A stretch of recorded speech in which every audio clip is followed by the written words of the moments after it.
In today's video, I'm going to teach you how to fix can't reach this page problem in Microsoft Edge on Windows 11, updated 2026 full guide.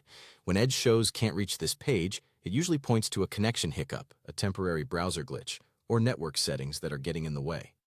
We'll walk through a simple sequence to clear those roadblocks and get you browsing again smoothly. Start by confirming your internet connection is active on your Windows 11 PC. Look at the network icon on the taskbar. Make sure Wi-Fi or Ethernet shows as connected and that airplane mode is off. You can also press Windows plus A to open quick settings and verify that Wi-Fi is turned on and connected to the correct network. Try loading a different familiar website to confirm you're online. If other sites work, the issue might be temporary with the page you're trying to reach, but it's still worth continuing with the next steps to rule out local causes. Next, give Microsoft Edge a fresh start. Close every Edge window completely so it's not running in the background. If a window won't close, press Ctrl plus Shift plus SC to open Task Manager, select Microsoft Edge under Processes, and choose End Task. Reopen Edge and try the site again to see if the quick reset helped.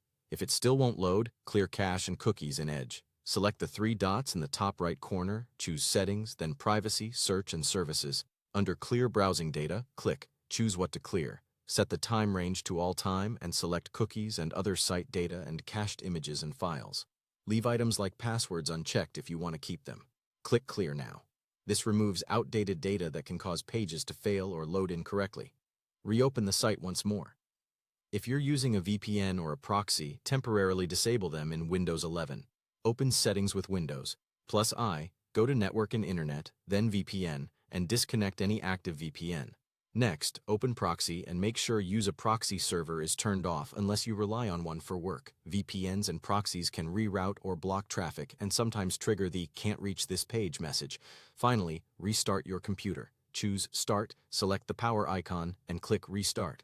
After Windows boots back up, open Microsoft Edge and test the website again. A full restart clears lingering background processes and refreshes your network stack. Follow these steps in order, and in most cases the error disappears. Thanks for watching, and I hope this helped you get Edge back online.